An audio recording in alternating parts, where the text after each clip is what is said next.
Takže pán Mehmed bude vedieť cenu? Áno. Máte na ňu telefón? Má.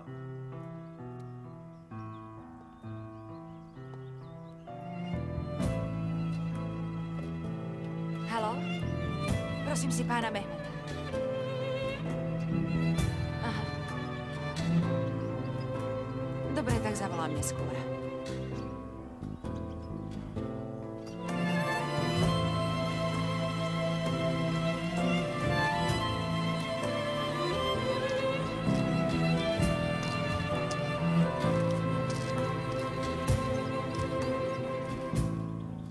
Deje sa niečo? Čo prosím? Chcete ma neustále takto kontrolovať? Pýtam sa, prečo ma sledujete pri práci? Čakám na svoje auto.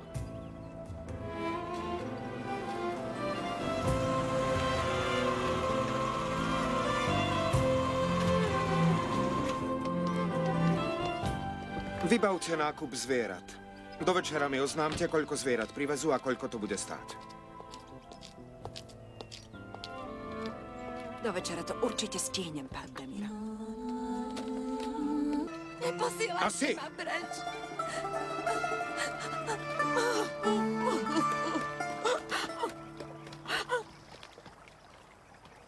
Hovor, čo to robíš? Prečo? Od koho si sa naučila takto bez milosti vyhodiť človeka z práce? Čo chceš povedať? Vyhodila si ju z roboty. Prečo ťa to tak zaujíma? Ja sa pýtam.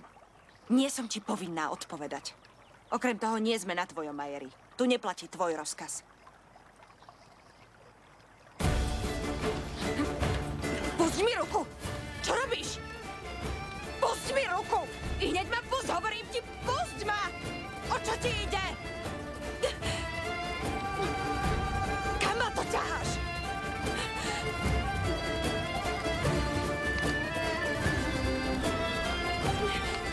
Pusti ma!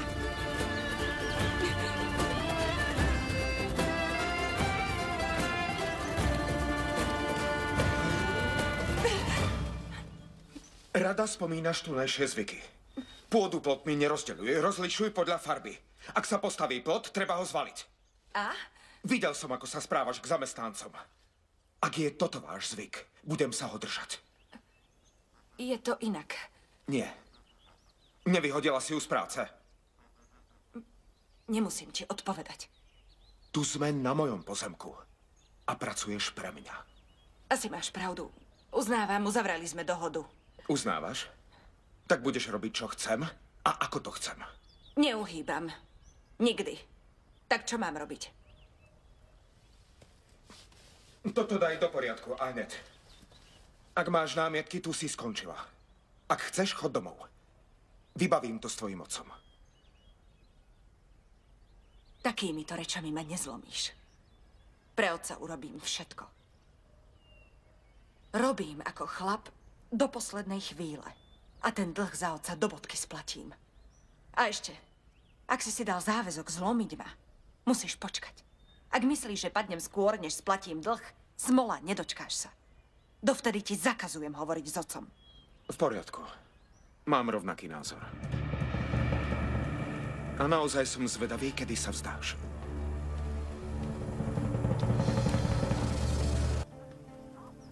Arif, čo je s pani Asi? V posledných dňoch ťažko pracuje. Bojím sa, že raz odpadne. Nič o nej neviem. Čo robí a kde? Je v maštali. S pár ľuďmi ju opravuje. Čo vy na to? Ako to? Povedal som, že tam už nemá robiť. Určite nie s čakanom a lopatou. Nepočúva vás. Opravuje s robotníkmi maštal. Vraj rozkaz. Viackrát som jej chcel vziať lopatu z rúk. Nedovolila.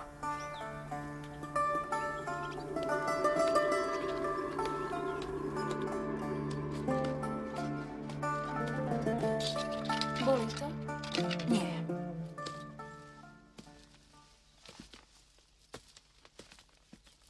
Už to tu vyzerá lepšie. Vďaka tebe. Ešte nie sme hotoví. Ja poslal som odkaz, aby si tu skončila a neviem, prečo si ma nepočúvala. Nezvyknem odísť od rozrobenej úlohy. Poďte mi sem pomôcť. Opravili sme aj dvere. Rozhodili sme slamu. Bude tu menej blata. Nezašpiníš si topánky. Ak ti vadí prach, blato a podobné veci, zabudni na špinavú prácu na Majeri a pekne sa vráť do Istanbulu.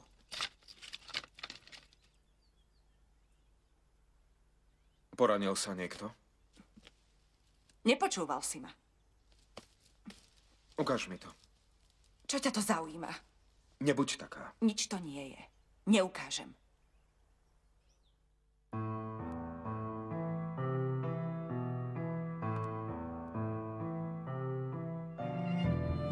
Ak trváš na lopate, bude to ešte horšie. Nevadím. Tu maštaľ dokončím. Kam sa mám presunúť potom?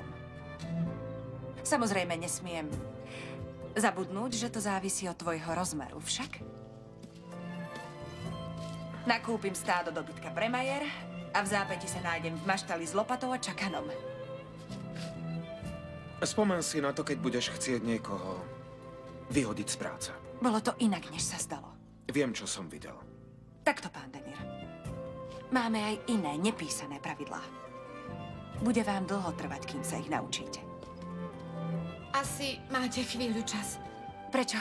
Ideme zbierať vavrínové bobule. Chcem sa spýtať, či nepôjdete s nami. Idem.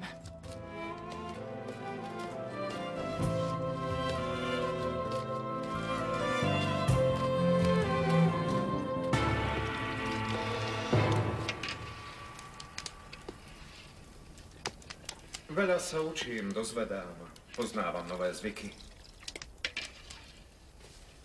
Kto by mohol nájsť zlato? Čo ak práve ty? Chcem sa ťa niečo spýtať. Pamätáš sa na to dievča, čo som chcela poslať preč?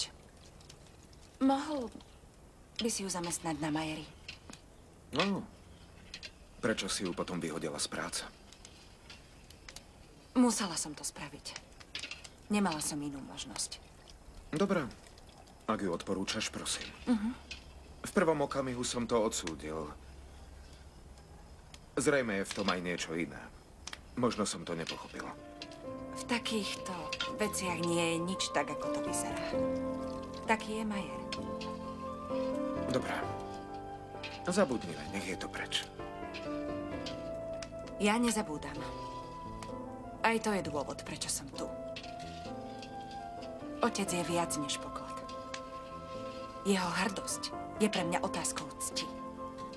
Keby som nemusela, tak sa nie len, že nevkročím, ale sa na teba ani len nepozriem.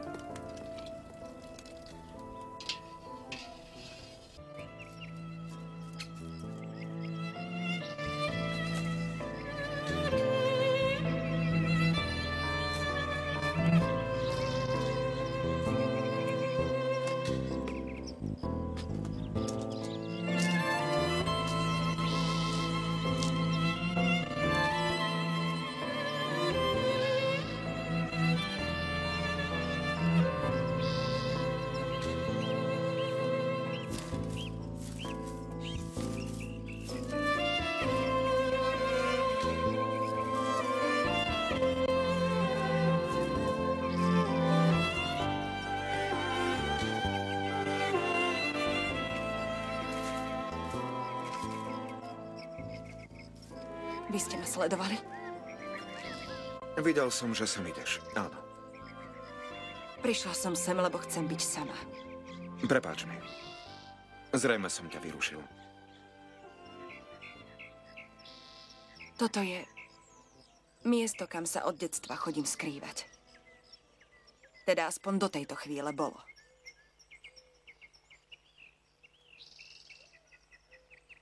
Ja som sa nemal kde ukrývať. Chcete vo mne vzbudiť ľútosť?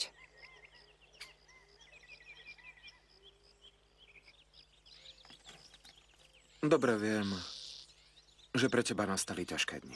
Aj vy ste jeden z dôvodov týchto ťažkých dní. Prosím, chcela by som byť sama. Pôjdem. Nemaj strach. Nebudem viac obťažovať. Ale aby si vedela, hoci kto iný by sa správal rovnako. Nie som jediný dôvod otcových problémov. To je skutočnosť. Musíte to prijať. Snáď dôsledne dodržíš našu dohodu.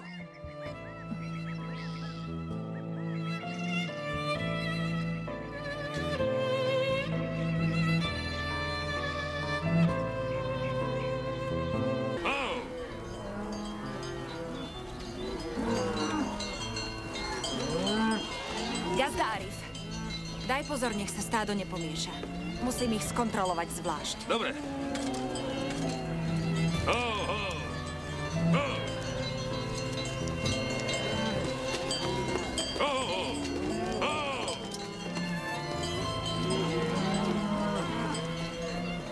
Prepáčte, ale sme na Majeri. Radšej choďte rokovať do mrakodrapov, nech sa aj my môžeme venovať svojej práci.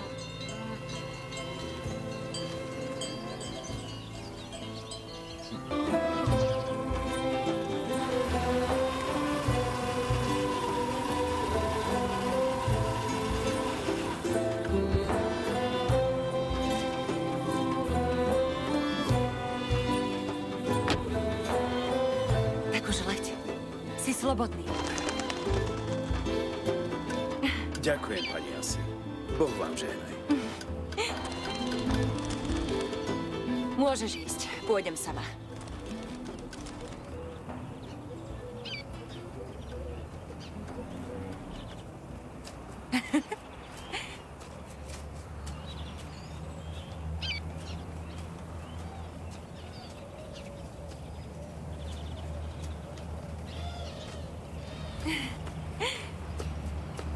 Opäť dokáže lietať. Čo ty tu vlastne robíš? Vyzerá nádherne však.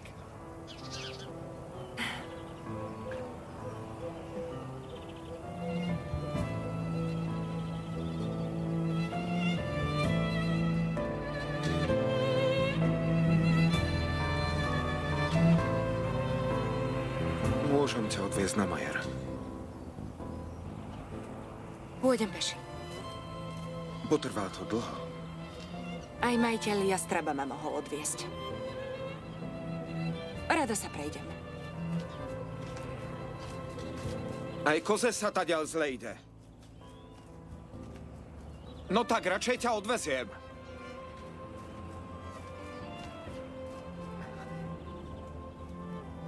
Koza som predsa povedal len tak.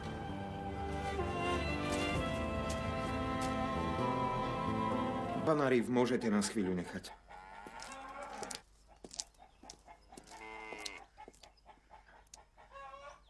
Takže, teraz si celú vec ujasníme. Si teda moja zamestnankyňa, alebo nie? Otec už vie, že tu u vás pracujem. Už to teda nie je tajné. To znamená? Že je všetko v poriadku. To si ale nemyslím. Vyzeral veľmi nahnevaný.